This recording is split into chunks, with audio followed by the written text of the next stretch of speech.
समस्त सौभाग्यशाली श्रावक और श्राविकाओं का श्री उत्तराधयन श्रुत देव के आराधना के इन पावन पलों में हार्दिक हार्दिक स्वागत करता हूं। आप सभी के उज्जवल भविष्य की मंगल कामना करता हूं। हम सभी समय आने पर किसी न किसी तीर्थंकर काल में दीक्षित हों, श्रावक बने, तीर्थंकरत्व की आराधना करें, ऐसा हमें अवश्य सौभाग्य प्राप्त हो। इन्हीं मंगल भावनाओं के साथ उत्तराधयन सूत्र की वांछना प्रारंभ करता हूँ। पहले मूल पाठ हम हृदय से पढ़ें, दिल लगा करके पढ़ेंगे। आपके पास किताब है, ग्रंथ है, श्रुत देव है। पहले आपको ये मैं बतला देता हूँ, इसको केवल एक किताब ना समझें, आप ये समझें मेरे हाथों में श्रुत देव विराजमान है। दिनवाणी का अमृत कलश मेरे हाथों में मौजूद है। अब इस अमृत कलश में जो अमृत भरा है, अब उसका अमृत पान करने का वक्त आ गया है। सच कहता हूं मेरे बंधुओं, जितनी गहराई से, जितनी श्रद्धा से, जितनी आस्था से इस अमृत को पियोगे ना, सम्यक्त्व की साधना बैठे बैठे हो जाएगी। सम्यक्त्व की प्राप्ति पढ़ते पढ़ते हो जाएगी। सम्यक्त्व की उपार्जना सुनते सुनते हो जाएगी। बस आपका हृदय चाहिए, आपका दिल चाहिए। पहले नमन करें उत्तराधयन सूत्र को श्रद्धा से। विनय स्वयं पद्धमम अध्ययनम संजोगा विपमुकस अनगारस भिक्षुनो विनियम पाव करिसामी आनुपुव्यम सुन है में आना निर्देश करे गुरुन मुवाय करे इंगियागार संपन्न से विनियति उच्चये आना निर्देश करे गुरुन मनुवाय करे पढ़िनीय असंबुद्धे विनियति उच्चये जहाँ सुनी पुई कन्नी निक सिजाई सवसो एवं दुशील पढ़नीय मोहरी निक सिजाई कान कुंडंगम चैतानम विठम भुंजई सूयरे एवं शीलम चैतानम दुशीले रमाई मिये सुनिया भावम सानस सूय रस न रस ये वीना एठावेज अपानम इच्छम तो ही ये मपनो तमहा विनय में सिजा शीलम पढ़ी भेजाओ बुद्ध पुतनिया गट्ठी ननक सिजई कन हुई निसंते सिया मोहरी बुद्धानम अंतिये सया अठ जुतानि सिखि जानी रठानी उवजाए अनुशासियों ने कुपिजा खंती से विजय पंडिये खुडे ही से संसगिम हासम कीडम चे वजाए माए चंडालियम काशी बहुयम माए आलवे काले ने ये आही जिताता हो जाय जेग गो आहच चंडालियम कटून विजय कायाई विकाडम कड़ती भाषे जा अकाडम नो काड़तीये माय गली का संवयन मिच्छे पुनो पुनो का समझे दुठ माई ने पावगम पारी वजाए अनासवा थोल वया कुशीला म्यूं पिचंडम पकरन्ति सीसा चित्तानुयालहु दखो वेया पसायते हो दुरासयम्पि ना पुठो वागर किंची पुठो वानालियम वाय को हम असचम को वेजा धारे जा पियम पियम अपा चेव दमे यब्बो अपा हुखालु दुद्धमो अपा दंतो सुई होई असिम लोए पारथ ये वरम में अपादम तो संजय में नेतावे ने ये माहम पर ही दमन तो बंधे नहीं वह ये पाड़ी नियम चे बुद्धानम वाया अदुव कमुना आवी वाजाई वार से नेव कुजा कयाई वे ने पखावो ने पुरावो नेव किचा ने पिठो ने झुंझे उरु ना उरुम सैनो ये पाड़े सुने नेव पलथियम कुजा पख पिडम चे संजय पाए पसारी ये वावी ने चिठे गुरु नंतिये आए रिये ही वाही तो तुसिनियों ने कयाई विपसाए पे ही निया गठी उवे चिट्ठे गुरुम सया आलवंते लवंते वाने निशियज कयाए विचाए उन्मासनम धीरो जाओ जुतम पड़ी सुने आसन गाओ ने पूछे जाने वसे जगयो कयाए वे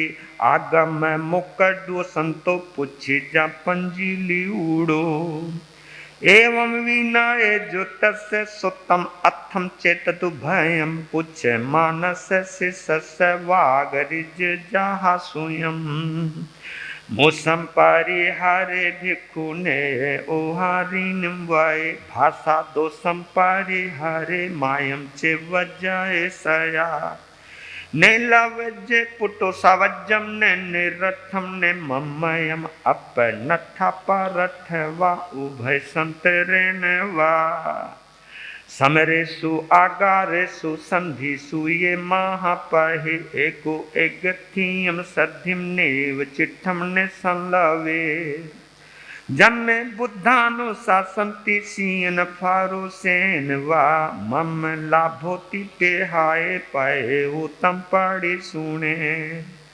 अनुशासन मोवायम दुक्कड़ से ये चोएनम हियम तम्मनाए पन्नो वे सम होई ऐसा हुनो हियम विगाए भया बुद्धा फारु संपे अनुशासनम वे समतम होई मूढ़ानम खंते सोहि कारम पयम आसने उव चिट्ठे जा अनुचे अकुए थीरे अपठाई ने रुठाई निशे एज पुकुए काले ने निखा में भिक्खु काले ने ये पड़ी कम में ए कालम चे विवजिता काले कालम समाय रे परिवाड़िये ने चिट्ठे जा भिक्खु दत्ते सानम चारे पड़ी रूवे ने ऐसी तामियम काले ने बखाए नाई दूर मनसन नन्ने सिम चक्कु फासे वो एगो चिट्ठे जे भत्ता लंघिन तम नाई कमे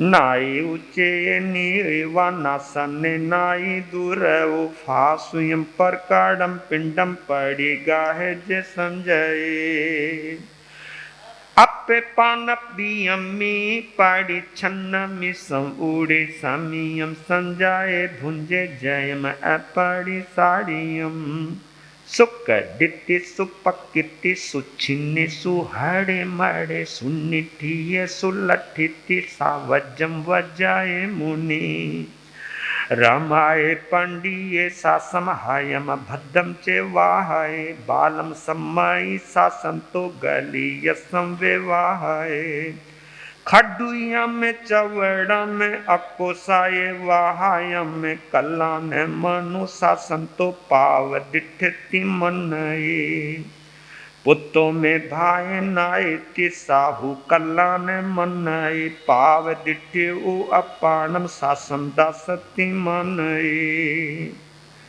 neko vae ae riyam appanam neko vae buddho vagai nesiya tot gavesaye आय रियम कुवियम नच्चा पत्ती एन पसाय विज वेज पंजली उड़ो वयजन पुनुतिये धम्मजीयम च व्यवहारम बुद्ध हाय रियम सया तमायरम तो व्यवहारम गरहम नाभि गच्छये मनोगयम वक गयम जानिताय रियसे उत्तम परिगिजवायाय कमुना उववायाय वित्ते अचुय निचम किपम हवाई सोचुयम जाहो वैठम सुकयम किंचाई कुवाई सया नच्चा नमई में हावी लोय कितने से जाए हवाई किचानम शरणम भूयानम जगाई जहा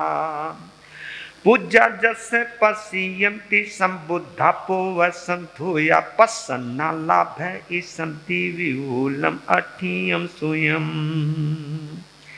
से पूज्य सत्य सुविनिय संशय मनोरुचि ठैकंप संपया तवो समायारी समाही संवुडे मह चुई पंचवयाई पालिया से देव गंधव मनुष्य पुये चैतो देहम मलपंक पूवयम सिद्धेवा हवै सासये देवे व अप रहे मही धिये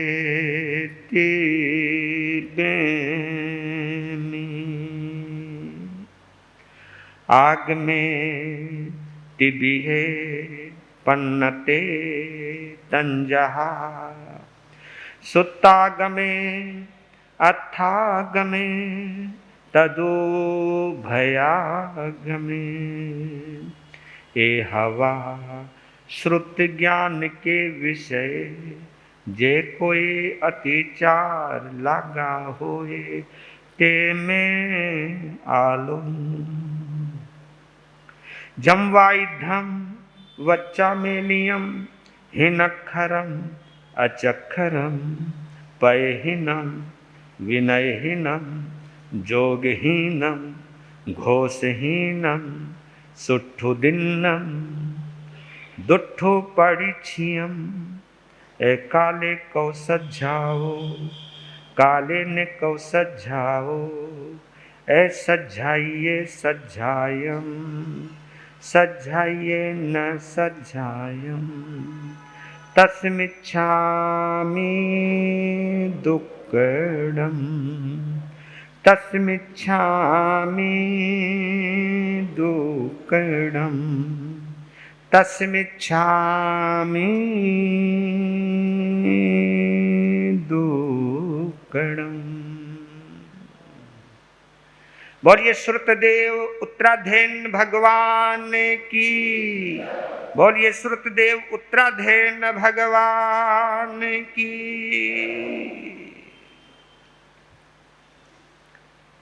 ये अमृत था, ये मूल था, ये सूत्रागम था।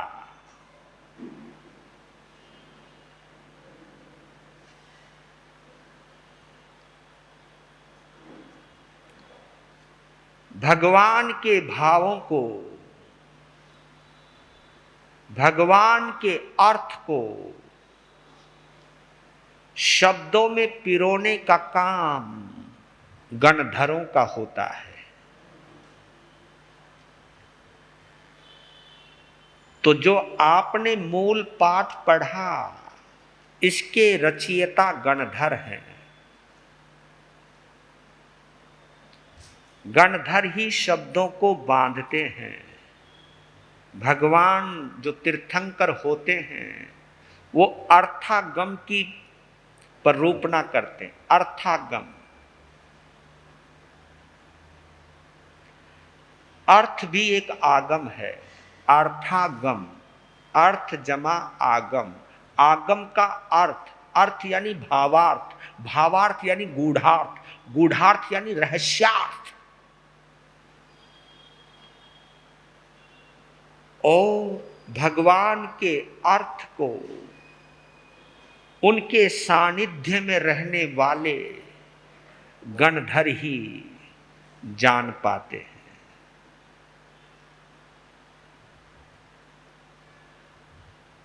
मेरे परमात्मा किन भावों में, किन अर्थों में बोल रहे हैं, इस अर्थ के ज्ञाता होते हैं गणधर, जिसकी वजह से उनके अर्थ को शब्दों में बांधते हैं गणधर। तो यानी भगवान की वाणी से अलहदा नहीं है ये सूत्र। अर्थ कहते हैं किसी के भाव को,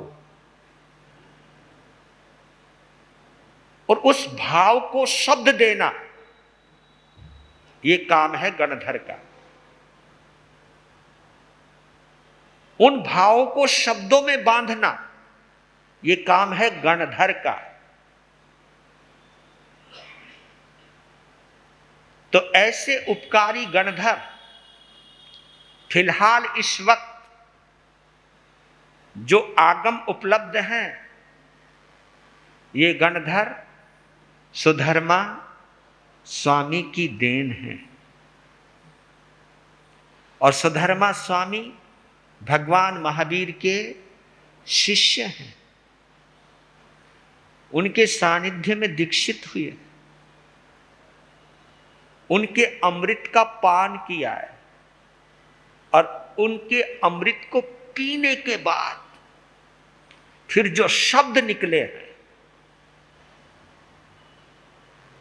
ये समझ लेना जैसे कोयल होती है ना, कोयल आम्र मंजरी को खाने के बाद फिर कूकने लगती है।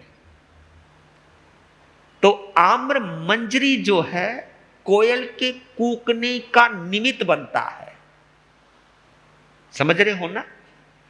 उस मंजरी को, आम्र मंजरी को खाने के बाद कोयल कूकने लगती है, फिर उससे रहा नहीं जाता। तो जो आम्र मंजरी है, जो रस है, ये भगवान की वाणी है। और उस रस को पीने के बाद, उस अमृत को पीने के बाद, उस अमृत को जानने के बाद, उस अमृत का अनुभव करने के बाद जो शब्द निकलते हैं बाद में, वो सूत्र है। तो ये जो अभी आपने पढ़ा वो सूत्रागम है। हम कह देते हैं कि सूत्रागम पहले क्यों आया, अर्थागम बाद में क्यों आया।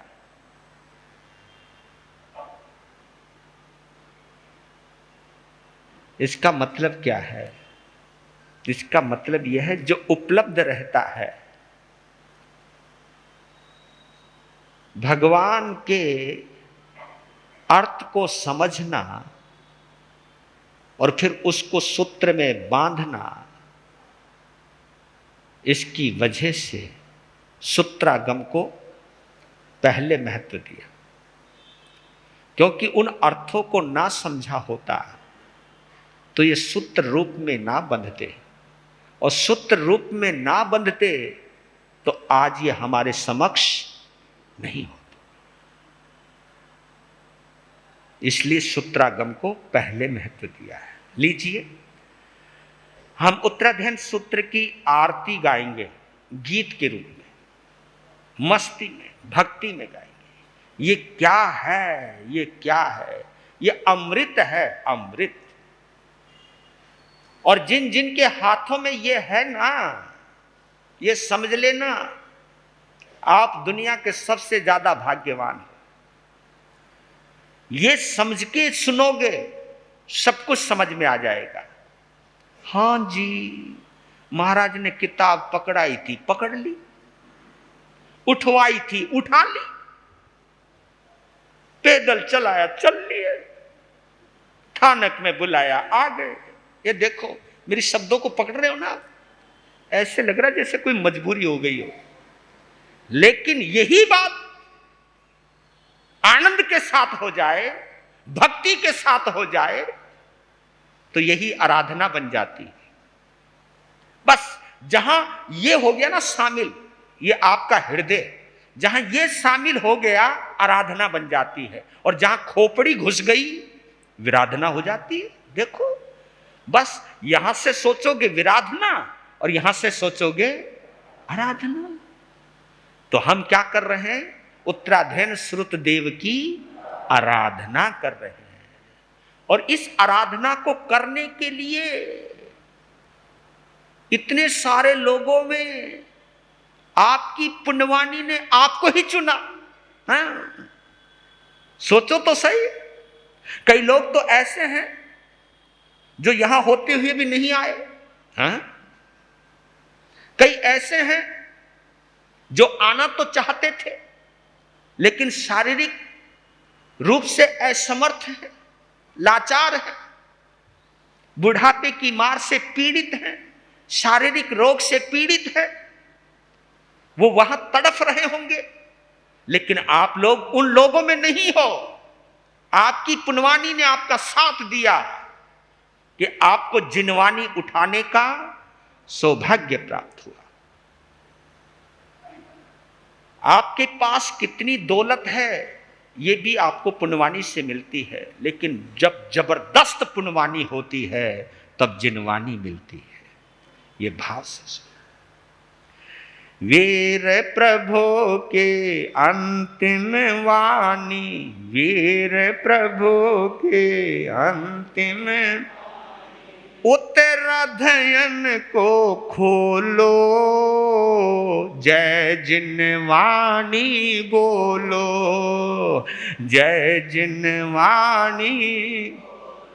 वीर प्रभु के अंतिम वाणी, उत्तराधयन को खोलो, जय जिनवाणी बोलो, जय जिनवाणी।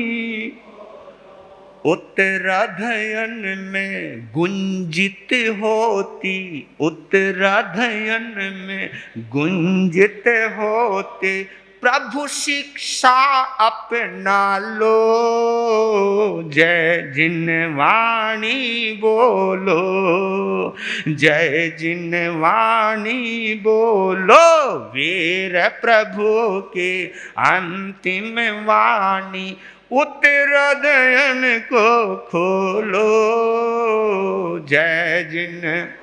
आप कई बार अपनी तिजोरियों को खोल खोल करके देखते हो, पैसा है कि नहीं, जेवर है कि नहीं, है ना?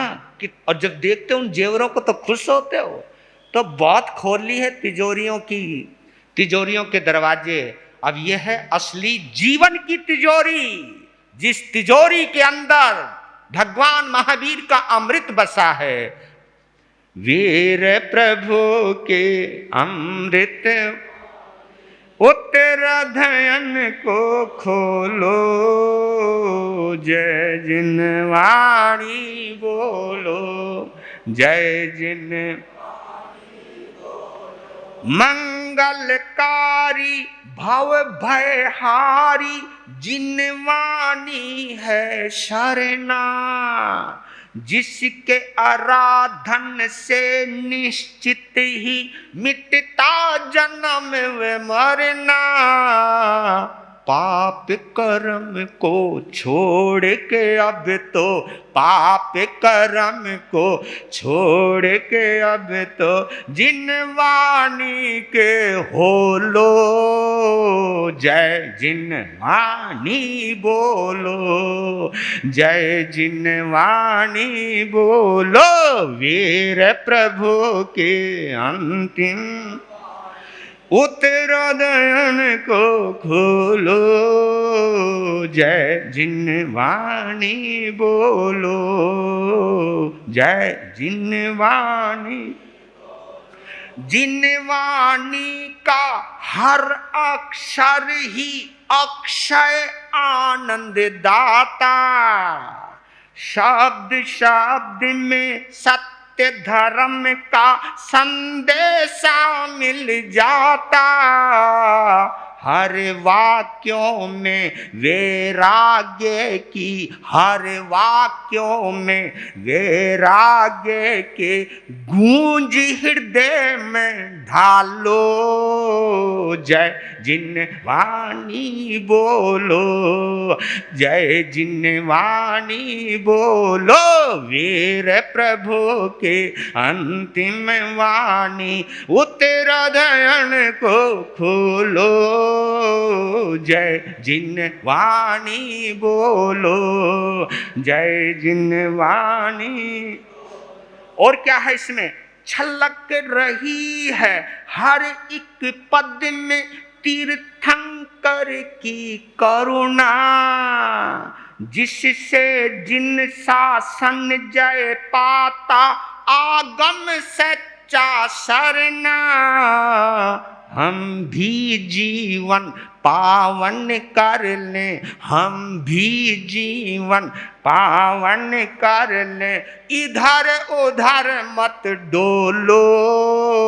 जय जिनवाणी बोलो, जय जिनवाणी बोलो, वीर प्रभु के अंतिम वाणी उत्तराधयन को खोलो। जय जिनवाणी बोलो, जय जिन। और क्या होता है इससे? जिससे होता तीर्थ का पोषण। ये केवल साधु साध्वी के लिए ही नहीं, बल्कि श्रावक और श्राविका के लिए है। ये चारों के लिए है। और हम चारों मिलकर क्या हैं? तीर्थ हैं। जिससे होता तीर्थ का पोषण, जो है साधक शाला। हे यज्ञ और उपादेय का मिलता बोध निराला, महावीर की श्रेष्ठ निशानी, महावीर की श्रेष्ठ निशानी, जिनवाणी को पी लो। जय जिनवाणी बोलो, जय जिनवाणी बोलो, वीर प्रभु के अंतिम वाणी उत्तराधयन को खोलो।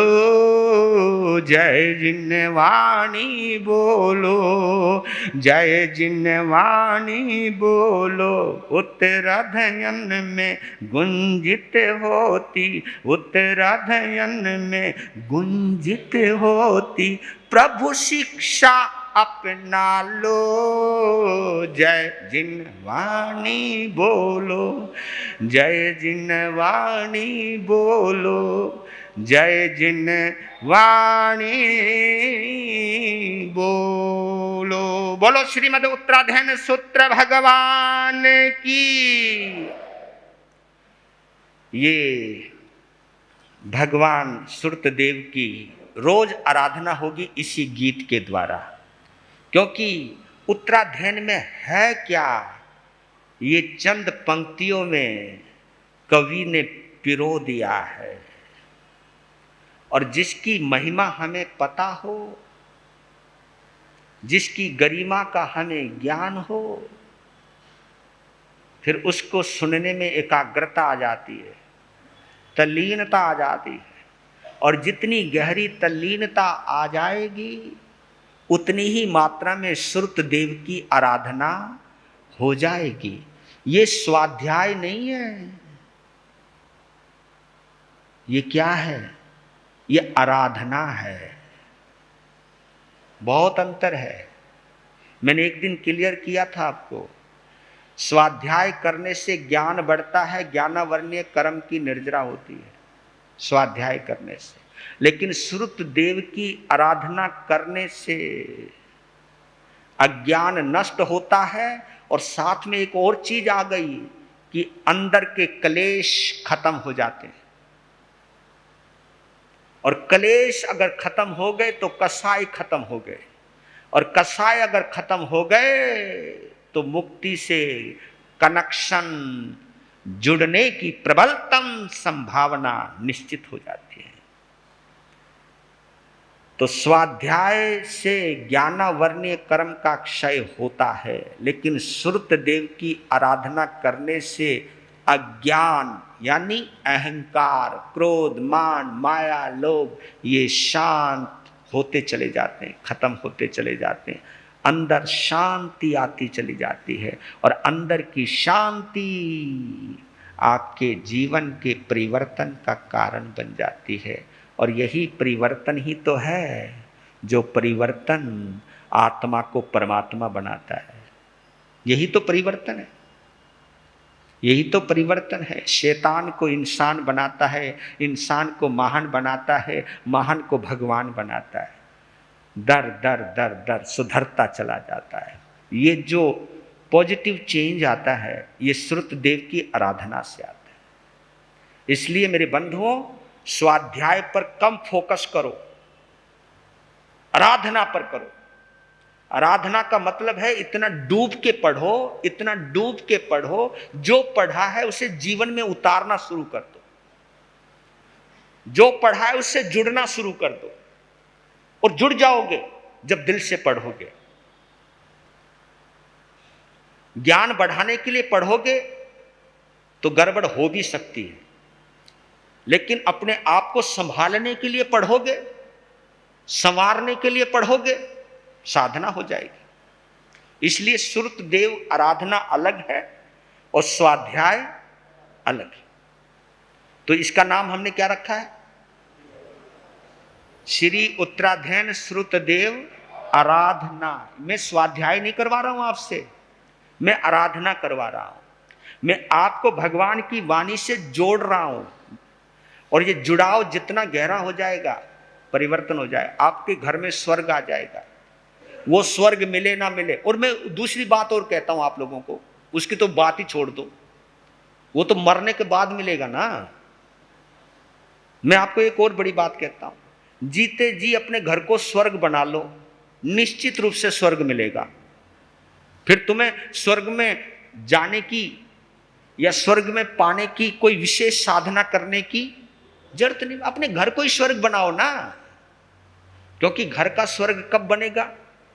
जब आप में विनम्रता होगी, जब आप में सहनशीलता होगी, जब आप में गुण ग्राहकता होगी, जब आपके अंदर किसी को महसूस करने की योग्यता होगी, आपकी संवेदना पुष्ट होगी, मजबूत होगी। और ये सब चीजें जहां होंगी वहां फिर किसी को दर्द नहीं दिया जाता, फिर तो किसी का दर्द लिया जाता है। फिर किसी के लिए हम सिर दर्द नहीं बनते, फिर हम किसी के लिए हमदर्द बनते हैं। और हमदर्द अगर तुम बन गए, लो जी, हो गई समायत, हो गई श्रुत देव की आराधना। ये आराधना करवानी है। मेरा मकसद आपका ज्ञान बढ़ाने का नहीं है, मेरा एक ही मकसद है आपकी संवेदनाओं को जगाने का। संवेदना जाग जाए। इस आगम वाणी को पढ़ते पढ़ते आप जीवंत तो हो सको, यानी महावीर अंदर जीवित हो सके। जो महावीर मुक्ति में चले गए हैं ना, वो महावीर आपके हृदय में आ जाएं। बस हृदय में आ गए महावीर तो आराधना हो जाएगी। अगर महावीर अंदर रहा तो सच कहता हूं आपकी खोपड़ी कभी खराब नहीं होगी, गारंटी से कहता हूं। खोपड़ी तभी खराब होती है जब महावीर दिमाग में होता है। हाँ, हृदय में होना चाहिए। विनय श्रुत पहला अध्ययन है इसका, 36 अध्ययन है ना। आज तो उठाए भी थे, मेरे मर्दों के कंधे तो नहीं दुख गए। हाँ, क्योंकि इन्होंने तो बस सिर पे ही उठा रखा था, आपने तो पकड़ रखा था। ये भी लॉजिक है आप लोगों का। नौके जी, इनसे ज्यादा तो हमने मेहनत करी, इन्हें तो बस सिर पे रख लिया, चल दिए। ऐसा नहीं, इन्होंने अपने सिर पर वही रखा है जो आपने दिखाया है। इन्होंने तो संभाल के रखा है और आपने तो प्रकट किया है कि उत्तराधयन सूत्र में 36 अध्ययन है और 36 अध्ययनों के ये नाम है। इस अमृत कलश में ये गुण भरा हुआ है ना। जैसे हम दवाई लेते हैं कोई, तो दवाई को पता लग जाता ना ये दवाई किस किस बीमारी के काम आती है। तो ये जो अध्ययन है ना, जो नाम है, इन अध्ययनों के अंदर हमारे जीवन का सुंदर समाधान है। और इस समाधान को पाने के लिए आराधना करनी बहुत जरूरी है। तो प्रथम अध्ययन का नाम विनय श्रुत है। ये बड़ा गहरा शब्द है, इन शब्दों को समझना। ये क्योंकि शब्द विज्ञान है, ऐसी बात नहीं, शब्दों का भी एक अपना विज्ञान है, शब्दों के भी अपना एक रहस्य होता है, शब्दों के अंदर भी एक गहराई होती है, शब्दों में भी एक लॉजिक होता है। ऐसे शब्द नहीं बन गए विनय श्रुत, नहीं तो विनय भी नाम रखा जा सकता था, ये श्रुत क्यों रखा गया?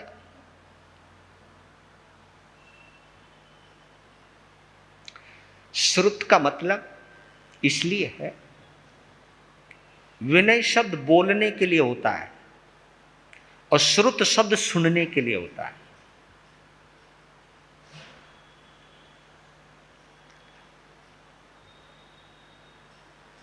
आपकी जो अंदर अनकॉन्शियस माइंड होता है, एक कॉन्शियस माइंड होता है, कुछ शब्द बोले जाते हैं और कुछ शब्द दिल से बोले जाते हैं, और दिल से वही शब्द बोलते हैं जो तुम महसूस करते हो। तो महसूस करना जो है वो श्रुत है, महसूस करना वो है श्रुत। किसी के सम्मान को स्वीकार करना यह है श्रुत,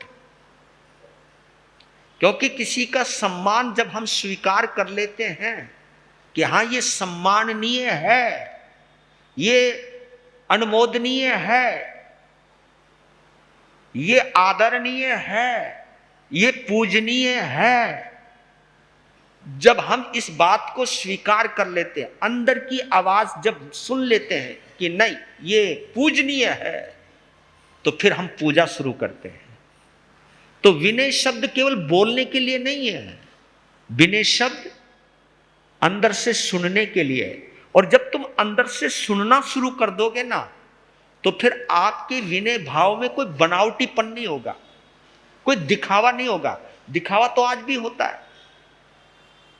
और आपको एक गहरी बात बतला देता हूं, दुनिया का, चाहे दुनिया का कोई काम हो, चाहे आत्मा का कोई काम हो, चाहे लौकिक कार्य हो और चाहे अलौकिक लोकोत्तर कार्य हो, इन कार्यों का निष्पादन, इन कार्यों की पूर्ति विनय से ही होती है।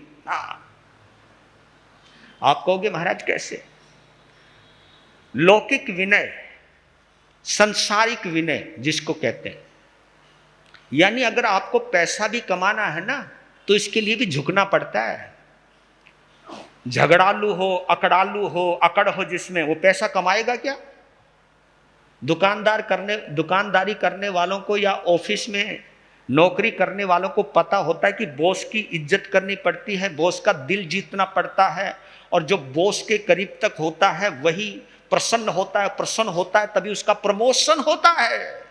जानते हो ना? और जब आपका ग्राहक आपसे प्रसन्न होता है, आप उसकी इज्जत करते हो, आप मुस्कुराते हो, उसको देख करके ये सोचते हो कि ये केवल ग्राहक नहीं है, ये मेरा भगवान है, क्योंकि इसी के आधार पर मेरा घर चलता है, इसी के आधार पर मेरी इच्छाएं पूर्ति होती हैं, इन्हीं के आधार पर मेरे बच्चों की परवरिश होती है। जब आप ग्राहक को अपना भगवान मानने लग जाओ, देवदूत मानने लग जाओ कि ये हमें केवल पैसा ही नहीं देता है, ये हमको हमारी इच्छाओं की पूर्ति का साधन देता है। तो वैसे भी कहते हैं दुकानदारी नरमाई की होती है, अकड़ की दुकानदारी नरमाई की। जितनी नरमाई उतनी भलाई है तुम्हारी। तो लौकिक विनय में आता है अर्थ विनय। हाँ, अर्थ विनय का मतलब पैसे के लिए झुकना। घर गृहस्थी है भैया, पैसा कमाना है तो झुकना तो पड़ेगा। अगर इतने बढ़िया मकान बनाने तो झुकना तो पड़ेगा। आपको मन चाहिए गाड़ियां लेनी है तो झुकना तो पड़ेगा भैया, तो पैसे कमाने पड़ेंगे। यानी बिना झुके तो दुनिया का भी काम नहीं होता है। और मैं दूसरी बात और बोल देता हूं, पहले यहां झुकना तो शुरू कर दो, फिर भगवान के आगे भी झुकना शुरू हो जाएगा। एक चीज पता लग जाए कि बिना झुके काम नहीं होगा आपके अंदर। ये विनय शुरू तो एक चीज डालना चाहता है आपके अंदर, बिना झुके कोई। और ये तो आपने सुना होगा, हमारे आचार्य श्री काशीराम जी महाराज, उनकी तो 3 बातें बड़ी गजब की थी। होगा कम खाओ, गम खाओ और नम जाओ, लो जी प्रॉब्लम सब खत्म। 3 सूत्रों में प्रॉब्लम खत्म। क्या बोला? कम खाओ अगर स्वस्थ रहना है। ये पेट भर भर के खाओगे तो ये पेट तंबूरा हो जाएगा। हाँ, कईयों आदमियों को तो पेट ऐसे निकले रहते हैं। मैं बोलूं क्या बोलूं, समझ रहे होंगे ना। इनका तो विचारों का समय पर होता है, तुम लोगों को तो 24 घंटे होता है। क्या मतलब है ये? तो एक विवेक होना चाहिए कि कम खाओ स्वस्थ रहोगे, गम खाओ रिश्ते बने रहेंगे, नम जाओ हर समस्या का सॉल्यूशन निकल जाएगा। ज्यादा खाने से, ज्यादा लड़ने से और ज्यादा अकड़ने से सब रिश्ते खत्म हो जाते हैं, सुकून खत्म हो जाता है। बस इस पंचम आरे में मैंने यही चीज देख रहा हूं। जो जो ये समय आगे बढ़ रहा है, आदमी ज्यादा खाने लग गया है ना। अब तो दुकान, अब तो घर में जरूरत नहीं बनवाने की भी। हेलो, लेके आ जाना ये आइटम, ये आइटम है, लो जी। पहले कम से कम इंतजार करता था, माँ कब बनाएगी, बहन कब बनाएगी, हम कब खाएंगे। अब वो साल झंझट, कोई जोमेटो है ना, क्या क्या नाम है। अब तो देखो, मतलब इंतजार नहीं है भैया हमको, आने तो भूख लगे खाने, अरे थोड़ा इंतजार करो भैया। लेकिन नहीं, जब चाहे बाजार में गुजर जाओ, खाए बिना रहते नहीं। आदमी पहले टाइम से खाता था, सब चीज टाइम पे होती थी। अब तुम बिना टाइम के खाते हो, सब कुछ बिना टाइम के होना शुरू हो गया। तो कम खाओ, गम खाओ, यानी सहन करना सीखो। आज के आदमी में सहन शक्ति, ये सब विनम्रता के रूप में। कम खाना ये शारीरिक विनय बताई गई है। शरीर की इज्जत करना, शरीर को संभालना। जिस शरीर के बलबूते पर मैं सब कुछ चलाता हूं, समाइक करता हूं, पोषण करता हूं और मैं धर्म ध्यान करता हूं, संसार के व्यवहार करता हूं, इस शरीर को संभालने के लिए इस शरीर के अंदर बार बार डालना नहीं, कितना डालना है, कैसा डालना है, इस चीज का ध्यान रखना, ये शारीरिक विनय बतलाई जाती है। इस शरीर के अनुरूप भोजन देना, ये शारीरिक विनय। और जो मन में आए वो खाते रहो, खाते रहो, खाते रहो, ये शरीर के साथ दुश्मनी है, ये शरीर के साथ गद्दारी है। तो पहले जीवन का हर पहलू, कुछ भी आप समझ लीजिए, विनय से ही शुरू होती है। अर्थ विनय, काम विनय, यह भी एक विनय है। शारीरिक भूख को मिटाने के लिए भी झुकना पड़ता है।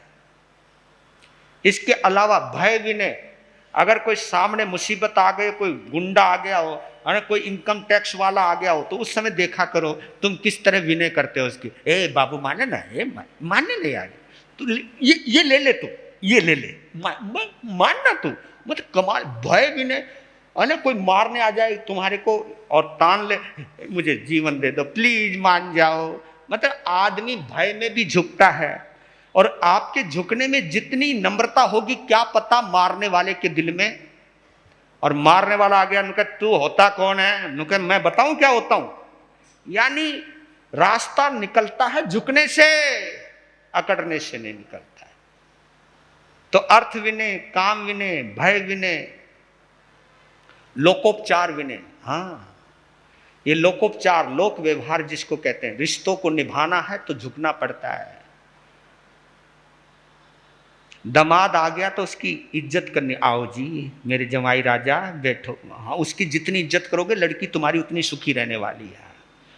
झुकना पड़ता। बड़ा ऑफिसर आ गया तो झुकना पड़ता है। उपचार विनय, उपचार समझते हो, डॉक्टरों के आगे भी हाथ जोड़ना पड़ता है। जब जिंदगी खतरे में हो तो हम डॉक्टर के पांव तक पकड़ लेते हैं, क्योंकि हमें बचना है। भाई तुम बचा लो हमको। तो ये जो है, यानी दुनिया का कोई भी काम हो, संसारिक काम हो, तो क्या बिना झुके हो सकता है? जब यहां झुकने की कला सीख जाओ तो धीरे धीरे फिर लोकोत्तर विनय आती है। लोकोत्तर यानी फिर आत्मा के लिए होते। ये तो केवल शरीर और संसार को बचाने के लिए भी झुकना जरूरी है, तो आत्मा को ऊंचा उठाने के लिए भी झुकना जरूरी है। तो उसके लिए होता है ज्ञान विनय, दर्शन विनय, चरित्र विनय, तप विनय। यानी ज्ञान, दर्शन, चरित्र, तप, इसके अंदर भी विनम्रता क्या होती है, यानी कुछ सीखने के लिए, है ना। कितनी गजब की बात है, जिन जोड़ों ने आगम को उठाया, नंगे पांव चल के आए। मारू प्रधान जी, मुझे नहीं मालूम था उनकी तबीयत को कुछ है, लेकिन फिर भी वो शेर इंसान हमारे साथ आगे चला। इसी प्रकार आप लोग भी आए सुबह सुबह, है ना। 7:30 बजे नजारा था, नहीं तो आदमी अपने अपने कोठड़ियों में छुपे हुए रहते हैं, लेकिन आज पूरा वीरनगर जगा हुआ था। और सब जगा हुआ नहीं था बल्कि सजे हुए थे। आज क्या ड्रेस है यार, मैं मान गए। मतलब लगता है जो जिनवानी से जुड़े हुए, जिनवानी के जिन शासन के रक्षक देवी देवता होंगे ना, वो तुम पर आज फिदा हो गए होंगे। भाई आज तो कमाल कर रखा है, बिल्कुल देवी देवताओं की तरह आप लोग आए हो। ये भगवान की वाणी को उठा करके लाना, इज्जत से लाना। अगर ये भाव में बढ़ते चले गए, आज मेरी किस्मत खुल गई, आज भगवान की जिनवानी को उठाने का सौभाग्य मुझे मिला। और भगवान की देशना जिन शब्दों में है, जिस अध्ययनों में है, उस अध्ययन को बताने में आज मुझको सहयोग मिला। आज तो किस्मत खुल गई। ये भाव में आ जाइए। ये ज्ञान विनय है। और ज्ञान विनय के साथ दर्शन विनय, यानी आपको अपनी जिन शासन की वाणी पर जितनी श्रद्धा होगी, जितनी आस्था होगी, ये पता चल जाए कि इस जिनवाणी के द्वारा ही जीवन का कल्याण होगा, ये दर्शन विनय है। आपको 9 तत्वों पर भरोसा हो, जीव तत्व, अजीव तत्व, पुण्य, पाप, आश्रव, बंध, संवर, निर्जरा, बंध, मोक्ष, ये 9 तत्वों पर जो श्रद्धा होती है, तत्वार्थ के ऊपर जो श्रद्धा होती है, ये भी दर्शन विनय कहलाती है।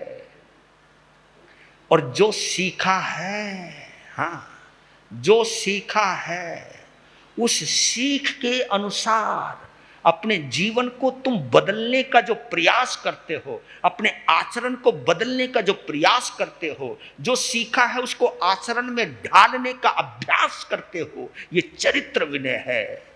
और चरित्र विनय के साथ साथ जब कोई नियम लेते हो, आप किसी साधना का संकल्प लेते हो, आप उस वक्त आपके संकल्प को डिगाने के लिए कई लोग आ जाते हैं आसपास। तेरा दिमाग खराब हो गया है, इतना समय तू इस किताब को ढोने में और 1-2 घंटा बैठ करके अपना समय बर्बाद, अरे 2 पैसे कमा, बच्चे पलेंगे, किन के चक्रों में पड़ गया। ये शब्द सुनने के बावजूद भी आपके मन में ये आए, नहीं, सब काम बाद में, पहले श्रुत देव की आराधना करूंगा, स्थानक में जाऊंगा और मैं श्रुत देव की आराधना दिल से करूंगा।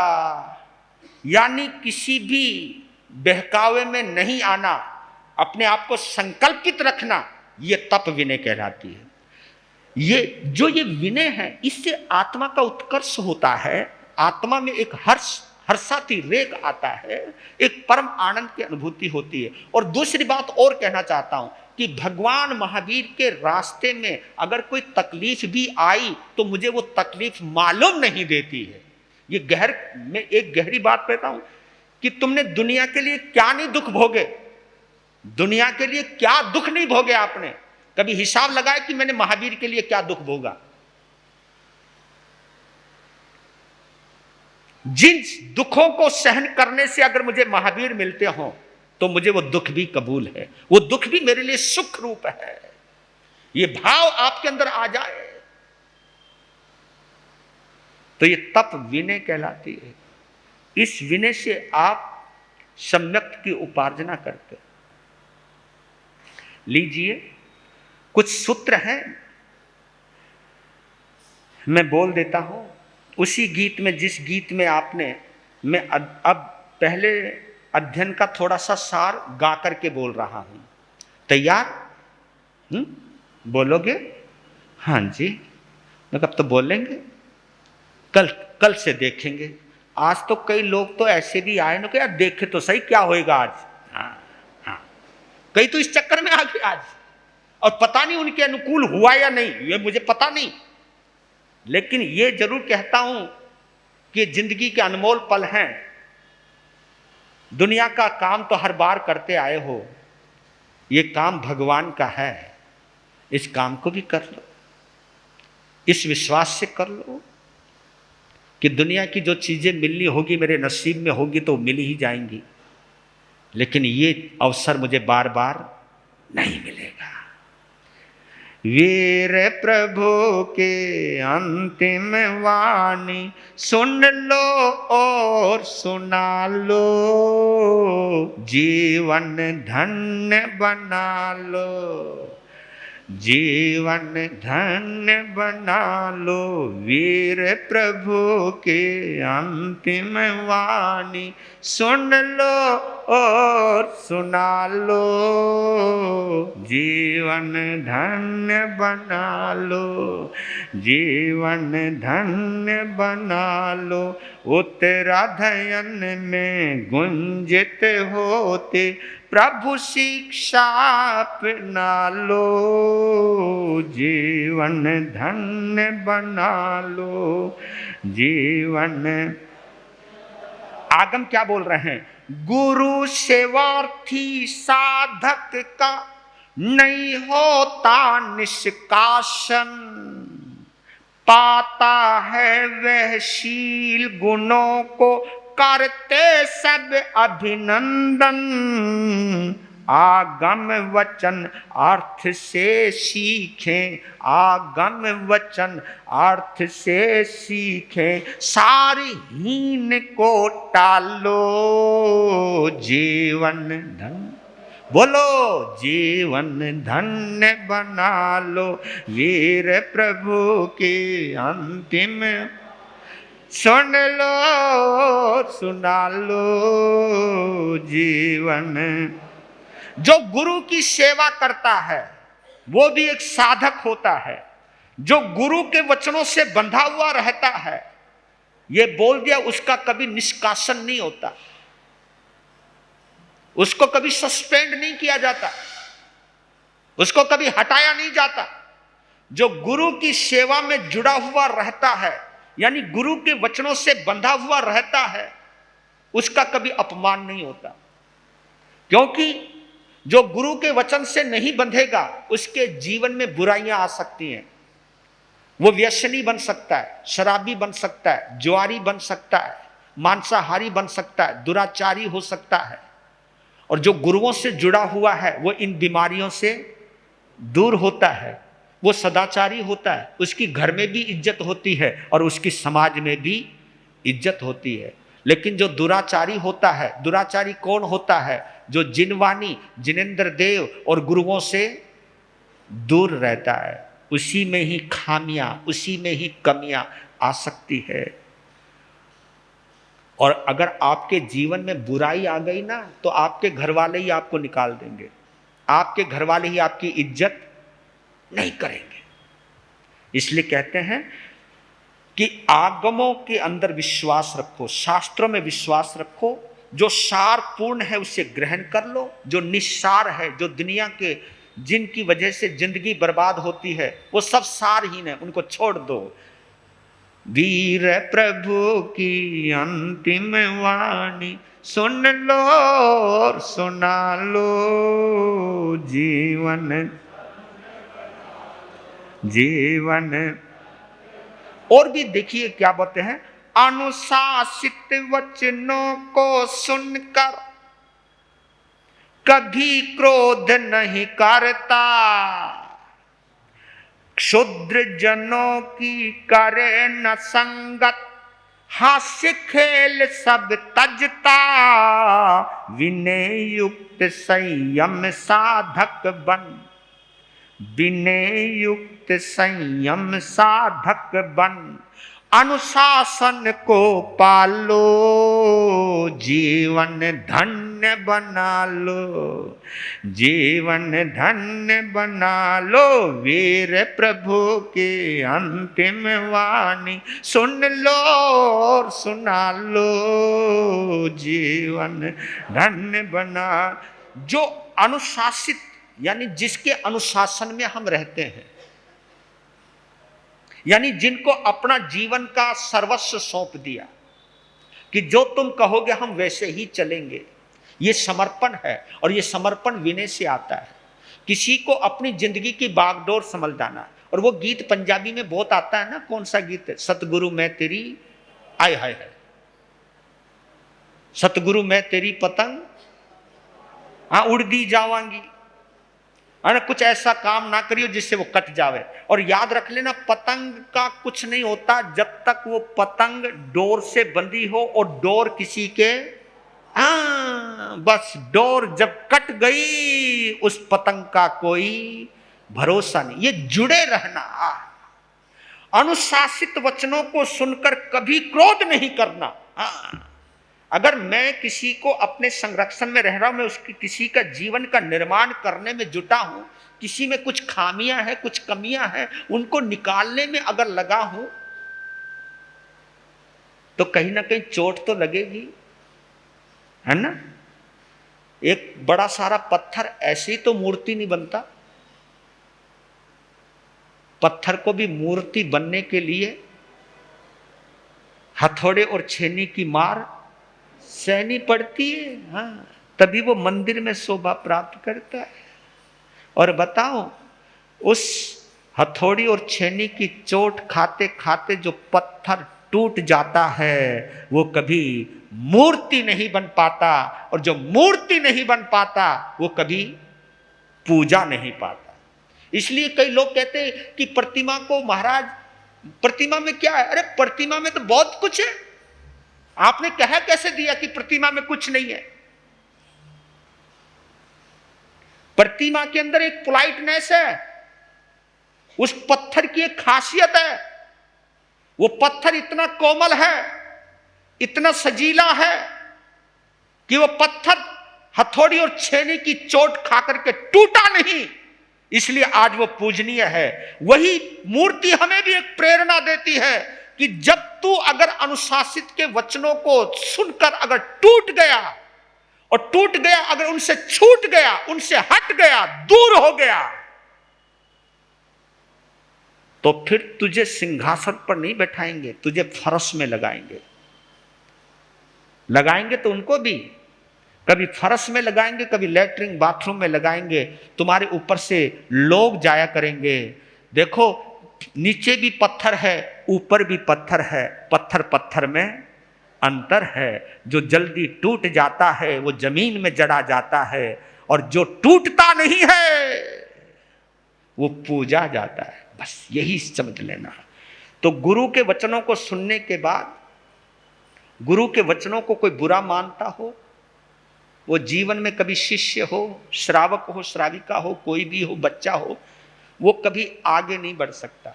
जिसे अपने माँ बाप के शब्द बुरे लगने लग जाएं, जिसे अपने गुरु के शब्द कचोटने लग जाएं, उसकी जिंदगी खतरे में पड़ी हुई है।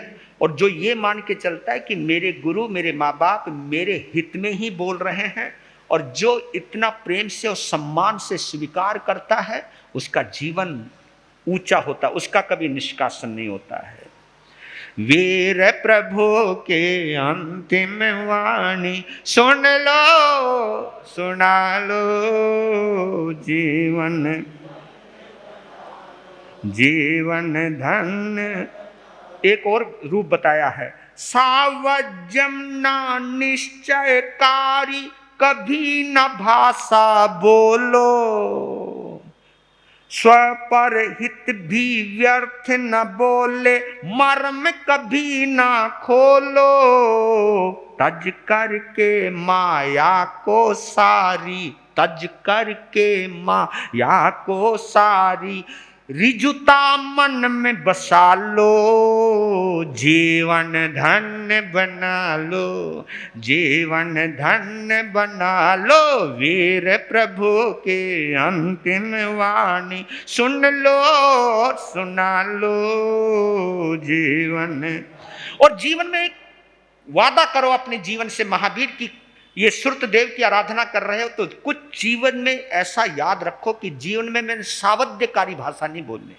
सावध्यकारी यानी इसको मार दो, इसको बर्बाद कर दो, इसको उजाड़ दो, तेरा सत्यानाश हो, तेरा मैं चाहूं तेरी सारी पुश्तें मर जाएं। अरे यार काहे को तुम ऐसी शब्दावली काहे को बोलते हो?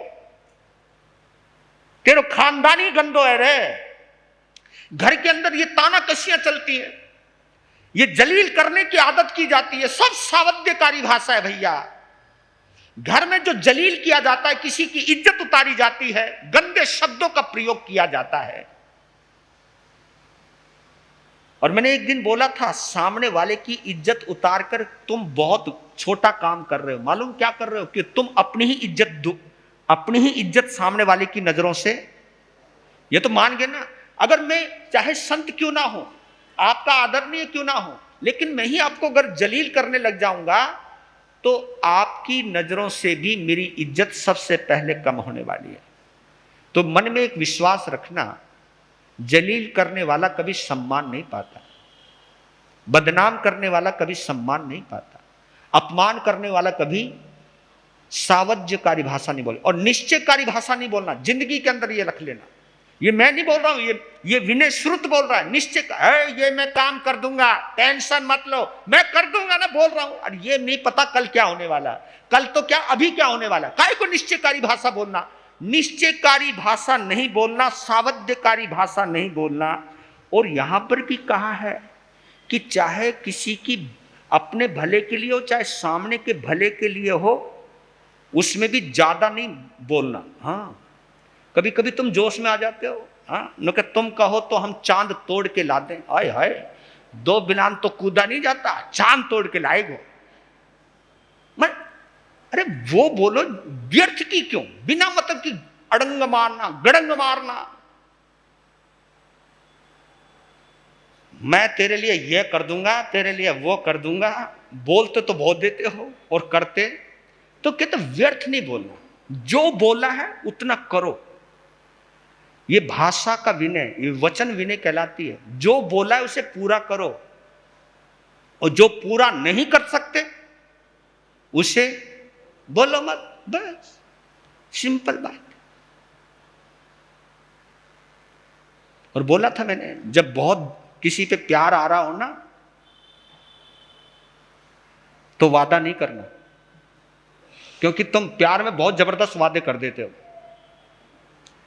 जब बहुत ज्यादा प्यार आ रहा हो तो वादा मत करो, और जब बहुत ज्यादा क्रोध आ रहा हो तो फिर कुछ गंदा करने वाले शब्द मत बोलो, क्योंकि कुछ चीजें हमारे हाथ में नहीं है। आप बोल देते हो मैं तेरा नाश करके रहूंगा, क्या पता तू करेगा या तेरा वो करेगा, कौन क्या करेगा, कुछ भी नहीं। ध्यान रखना भाषा का विनय, और जीवन के अंदर ये जरूर रखना।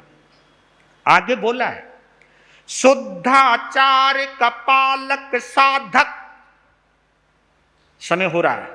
शुद्धाचार का पालक साधक, निंदा पात्र ना बनता, विनयवान गुरु वचनों को सुन, जीवन उनसे भरता। नम्र शिष्य बन बिना प्रेरणा, नम्र शिष्य बन बिना प्रेरणा, गुरु आज्ञा में चालो, जीवन धन्य बना लो, जीवन धन्य बन। देव मनुज से पूजा पाकर, जो विनयवान होता है उसको क्या क्या मिलता है, ये लास्ट में बतलाया भगवान ने। देव मनुज से पूजा पाकर, विनयवान सरसाता। असूचि देह को छोड़ एक दिन सिद्धि का पद पाता, अथवा उच्च देव भव पाता, अथवा उच्च देव भव पाता। जग का बंध छुड़ा लो, जीवन धन्य बना लो, जीवन धन्य बना लो। वीर प्रभु की अंतिम वाणी सुन लो, सुना लो, जीवन धन्य बना लो, जीवन धन्य बना लो, जीवन धन्य बना लो, जीवन धन्य बना लो। और याद रख लेना, जो विनयवान होता है वो देवता भी उसकी पूजा करते हैं, मनुष्य भी उसकी इज्जत करते हैं। और विनयवान मुक्ति पथ का साधक होता है। और कहते कि विनय अगर उच्चतम आ जाए, यानी अंदर से अहंकार निकल जाए, इसका मतलब यह है कि आपके अंदर से जितनी ईगो निकल जाएगी ना। मैंने एक दिन परिभाषा करी थी ना ईगो की, याद है आप लोगों को? मैं रिपीट इसलिए कर लेता हूं ताकि आपको याद दिला दूं। ईगो का मतलब एवरीथिंग गो, है ना? ई जी ओ, जो ई है वो एवरीथिंग का है, और गो का मतलब गो है जहां सब कुछ चला जाए। ईगो इसी को तो कहते हैं ना। ईगो क्या नहीं करता, सब कुछ खत्म कर देता। तो अगर खत्म करने वाले को तुम खत्म कर दो ना, ईगो को खत्म कर दो बस। विनम्रता को स्वीकार कीजिए। और कहते विनम्र व्यक्ति एक ऐसा व्यक्ति होता है कि अशुचि, ये शरीर है ना हाड़ मांस का है, अशुचि का भंडार है, गंदगी का भंडार है। इस गंदगी के भंडार को छोड़ करके हम मुक्ति के अंदर जा सकते हैं। अगर बाई चांस किसी वजह से आप मुक्ति में ना जा पाए, फिर भी उच्च रिद्धि महर्दिक देव योनि में जाकर के आप जीवन जी सकते हो। ऐसे देवलोक में जा सकते हैं जहां ज्यादा आडंबर नहीं है, ज्यादा क्रोध नहीं है, मान नहीं है, कसाई नहीं है। ऐसी भी उच्च कोटि के, क्योंकि जो 26वां देवलोक होता है वहां पे गया हुआ जो जीव होता है, महर्दिक जो देव होते हैं, वो बस वहां से आते ही सीधे मुक्ति के अंदर ही चले जाते हैं, कोई कनेक्शन ही नहीं है। तो आप ये सोचिए, हमारे पास तो फायदे का फायदा है। क्योंकि महाराज थम फट्टे के ऊपर आराम से बोलो हो, जब थम हमारी जगह होते हैं ना तब पतो चलतो कि हमको के सामने करना पड़े है। अरे भैया सामने तो करने पड़ेगो जब हमने उतने ही कर्म किए हैं, लेकिन इस कर्मों को तोड़ने का इंतजाम आपको ही तो करना है।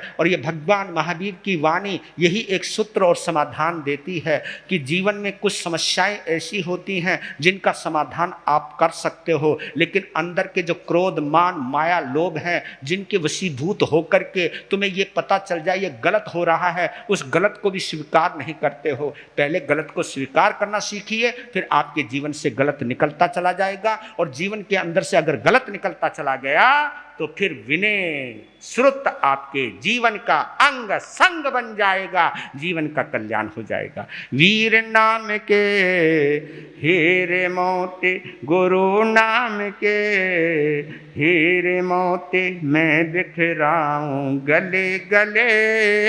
ले लो रे कोई राम का प्यारा, शोर मचाऊं गले गले।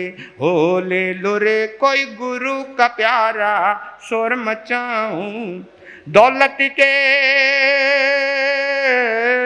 दीवानों सुन लो, एक दिन ऐसा आएगा, धन दौलत और महल खजाना यहीं पड़ा रह जाएगा।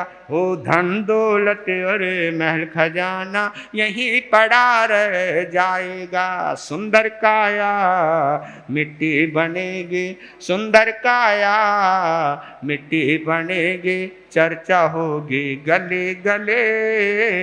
ले लो रे कोई राम का प्यारा, शोर मचाऊं गली गली। हो ले लो रे कोई गुरु का प्यारा, शोर मचाऊं गली गली। हो शोर मचाऊं गली गली, शोर मचाऊं गली गली, शोर मचाऊं